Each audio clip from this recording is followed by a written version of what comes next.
Olá pessoal, eu sou a Mari e eu voltei. No vídeo de hoje eu vou falar um pouquinho sobre O Labirinto dos Espíritos, mas para falar deste, que é o quarto livro da série O Cemitério dos Livros Esquecidos, eu preciso falar um pouquinho também sobre os livros anteriores. Mas fiquem tranquilos, eu não vou dar spoiler, eu só quero compartilhar com vocês a minha experiência de leitura dessa série, que foi muito marcante na minha vida de leitora. O primeiro livro do autor lançado aqui no Brasil foi A Sombra do Vento, e ele é que dá abertura aí para essa série em que o autor diz que são livros independentes, que não precisam ser lidos na ordem. Mas eu discordo um pouquinho dele e aí eu vou falando pra vocês os motivos. Esse não foi o exemplar que eu li a primeira vez, esse daqui é um outro exemplar.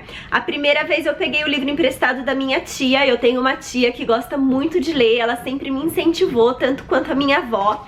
E aí ela tinha comprado o livro, era lançamento, best-seller, e ela me emprestou, foi logo no lançamento, acredito que em 2007, 2008. E foi uma época em que eu tava um tanto afastado, assim, da leitura de ficção, porque eu tinha terminado a faculdade, tava fazendo pós-graduação e tava toda enrolada. E aí eu fui na casa dela e ela falou: esse livro é maravilhoso, lê que você vai gostar muito, Má.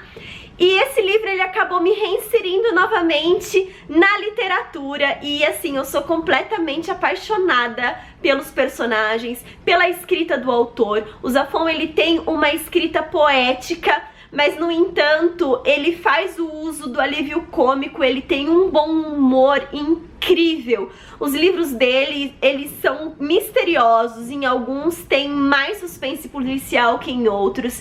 Ele também usa um pouquinho aí de fantasia, de sobrenatural. Bom, em A Sombra do Vento a gente vai conhecer o Daniel Semperi, ele é um garoto e se passa em 1945 em Barcelona. Um parênteses para dizer que Barcelona é a principal protagonista dessa série.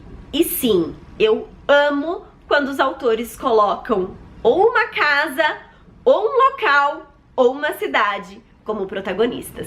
Voltando ao Daniel, na Barcelona de 45, ele ainda é criança, o pai dele acompanha dele a um lugar mágico que se chama o Cemitério dos Livros Esquecidos. Ali tem uma coleção de livros e aí o Daniel ele escolhe um livro para cuidar e esse livro é A Sombra do Vento. Ele descobre que o autor do livro é bem misterioso, fez parte de um grupo que era chamado de Autores Malditos.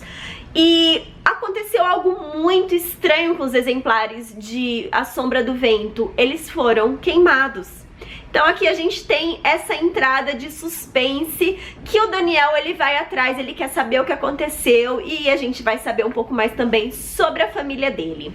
O ano passado, pouco antes do lançamento de O Labirinto dos Espíritos, a Suma de Letras lançou uma nova capa para todos os livros da série e eu só tenho a capa nova aqui de A Sombra do Vento, que não mudou tanto assim em comparação com a primeira, né? Mudaram cores, mas a fotografia principal é a mesma e mudou bastante, aí sim, aqui na parte de trás. O Jogo do Anjo foi o segundo livro a ser lançado e eu esperei um pouco, eu li nessa versão pocket, eu não li logo no lançamento dele, porque eu estava com expectativas muito altas, porque eu tenho um carinho muito especial pela Sombra do Vento, e aí eu esperava uma continuação direta. Só que eu tava numa época que eu tava lendo muitas séries e aí eu tinha medo da maldição do segundo livro. Não sei se vocês conhecem, mas a maldição do segundo livro é aquela que acontece onde o primeiro livro é muito sensacional e aí o segundo livro de uma série faz assim e aí você fica decepcionada. Então eu tava com muito medo. E eu comecei a ler e não eram os mesmos personagens. E aí eu fiquei, what? Como assim? É a continuação desse? Não tô entendendo. E aí a leitura ficou arrastada até que eu parei, deixei descansar e senti o livro me chamar. E aí quando ele me chamou, eu fui. E aí sim, eu peguei esse livro e eu fiquei completamente encantada com ele. Mais um pouco pra frente, eu percebi que tem uma conexão direta, onde uma personagem aqui bem jovem aparece aqui, um pouco mais velha. Enfim, Aqui a gente vai conhecer o David Martin, que é um escritor de Barcelona, que está na penúria. E aí ele encontra com um editor um tanto misterioso, que é o Andreas Corelli. Nesse livro aqui, a gente tem um mistério muito grande, a gente tem alguns momentos de terror, o sobrenatural é mais forte, ele é um livro bem creepy, digamos assim. Uma coisa que eu gosto muito é que o Zafón, ele desmistifica aquela aura do autor, que é aquele ser supremo, um popstar inalcançável, e o David Martin, ele vai mostrar que não, amigo, não é bem assim que as coisas funcionam. Ele faz parte ali de um grupo de autores que são conhecidos como os autores malditos. Voltando a falar sobre a ordem de leitura dessa série, se você ler primeiro A Sombra do Vento e depois O Jogo do Anjo, sem problemas. Quer ler primeiro O Jogo do Anjo e depois A Sombra do Vento? Sem problemas também. No entanto, eu sugiro que você leia O Prisioneiro do Céu depois de ter lido esses dois aqui. Combinado? Quando O Prisioneiro do Céu foi lançado, eu fiquei um pouquinho decepcionada pelo tamanho do livro. Porque aqui a gente tem, vamos ver, umas 250 páginas no máximo. O primeiro livro, que é A Sombra do Vento, a gente tem 400. A minha versão do Jogo do Anjo é Pocket, mas eu sei que ele também é grande no tamanho normal. Na versão Pocket ele tem aqui 608, 610 páginas. E de repente o terceiro livro é lançado deste tamaninho. Eu fiquei meio arrasada, confesso. Porque pra quem não me conhece muito bem, eu sou amante de calhamaços. Eu gosto de livros grandes. E aí chegou este livrinho e vamos lá mergulhar. E que livro sensacional! Ele é um livro maravilhoso. Aqui ele vai contar muito, vai falar demais sobre o Fermín, que é um dos meus personagens favoritos dessa série. Eu gosto muito do Daniel Semperi, que é o protagonista, né, da Sombra do Vento.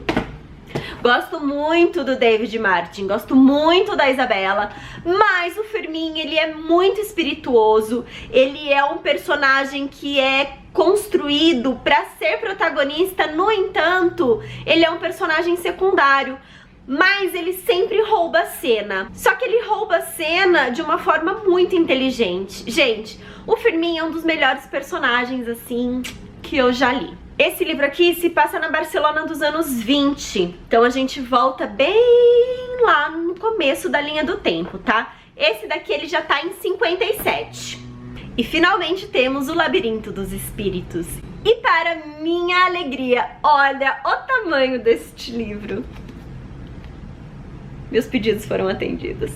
Sobre a ordem de leitura, você pode ler esse livro aqui de forma independente. Se você não tiver lido os livros anteriores, você vai entender sim o enredo principal. No entanto, você vai perder muita sutileza, você vai perder a maestria do autor ao fechar, ao costurar todas as pontas soltas. Ele vai entrelaçar a vida de todos os personagens já citados anteriormente. E eles não são poucos. A série O Cemitério dos Livros Esquecidos abarca um período de tempo muito grande. Fala sobre 3 gerações de Semperi. Aqui a gente tá em 1950 e a protagonista é a Alicia Gris. Eu achei essa personagem sensacional. Eu vi em uma entrevista o autor falando que ela é sua personagem favorita, por isso que ele deixou pro seu último livro. E sim, ela não rouba o lugar do Fermín, porque o Fermín não tem personagem melhor que ele, mas ela é uma personagem maravilhosa. Apagou completamente o brilho do Daniel, que já não tinha muito, convenhamos, não é mesmo? Também apagou o brilho do David Martin, da Isabela, enfim, a Alicia roubou meu coração. Mas o Fermín agarrou antes que ela levasse ele de vez. A Alicia é uma jovem que trabalha com investigações e ela é muito talentosa. Quando criança ela sofreu um acidente, então ela tem um problema muito sério no quadril e ela trabalha para um homem que trabalha para o governo. No entanto, essa investigação, as investigações das quais ela participa, elas não podem ser oficiais, então tudo que ela faz é por debaixo dos panos. Acontece que um tal de senhor Maurício Valls, sim, aquele, desapareceu. E a polícia, o governo, precisa saber onde ele se encontra. A Alicia é contratada para investigar o desaparecimento dele e ela tem um parceiro. A princípio ela não queria, porque né, ela trabalha sozinha e tal, mas ela é obrigada a trabalhar com o Vargas, que ele sim trabalha oficialmente para a polícia. Então algumas coisas que ela faz, ele não pode relatar, por ser meio que fora da lei. A Alicia é incrível. Eu gostei muito do Vargas, ele foi me conquistando assim aos poucos. Ele tem um humor muito bem construído. É muito difícil me fazer dar risada, gente. Eu não sou uma pessoa de comédia, eu sou uma pessoa de drama. Então pra me fazer rir tem que ser algo muito bem elaborado, sabe? E o Vargas, ele tem esse humor inteligente, ele sabe muito bem como trabalhar com a Alicia, ele sabe como interpretar os sinais que ela dá e ajudá-la no momento certo. Dos 4 livros da série, esse daqui é o que mais tem o ar de investigação policial. Ele pouco tem o ar fantasioso dos livros anteriores, ele pouco tem assim do sobrenatural. Aqui a gente fica entendendo muito mais sobre o jogo do anjo. E é por isso que eu quero voltar a ler, porque, sério, me esclareceu muitas coisas que eu fiquei pensando, como eu não tinha feito essa ligação antes enquanto eu lia o livro? O Firmin consegue se superar, ele aparece pouco, ele não aparece muito. A Alicia realmente aparece bastante. É ela, a gente vai ficar sabendo a história de vida dela e é ela quem vai juntar todas as pontas com essa investigação. Então, personagens que eu achei que não apareceriam mais, eles estão de volta. E, gente, deu pra entender? Eu não sei se eu consegui me fazer entender, porque eu sou completamente apaixonada por essa série e eu acho muito difícil você falar algo racional quando você é muito passional sobre algo.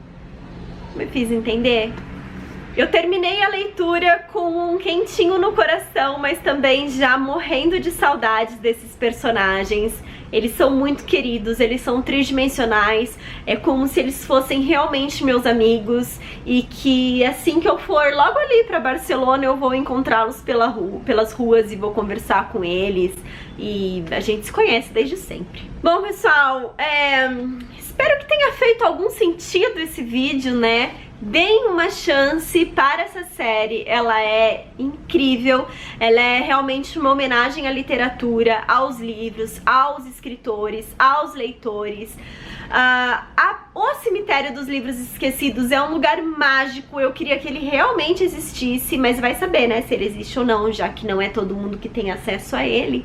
Mas as descrições, elas são lindas e elas têm toda uma tradição. Quando a pessoa vai ali pela primeira vez, ela tem que ser convidada a entrar ali e a tradição se repete em todos os livros. Deem uma chance, sério mesmo. Espero que vocês tenham gostado do vídeo, deixem seus comentários aqui embaixo pra gente conversar um pouquinho. Não esqueçam de deixar o seu joinha, se você é novo por aqui, seja muito bem-vindo. Inscreva-se no canal e ative o sininho pra receber as notificações logo que eu postar um vídeo novo por aqui. Até o próximo vídeo. Tchau, tchau. Uma história não tem princípio nem fim, só portas de entrada. Uma história é um labirinto infinito de palavras, imagens e espíritos em conluio para nos revelar a verdade invisível sobre nós mesmos. Uma história é, em definitivo, uma conversa entre quem narra e quem escuta. E um narrador só pode contar até onde vai sua perícia, e um leitor só pode ler até onde está escrito em sua alma.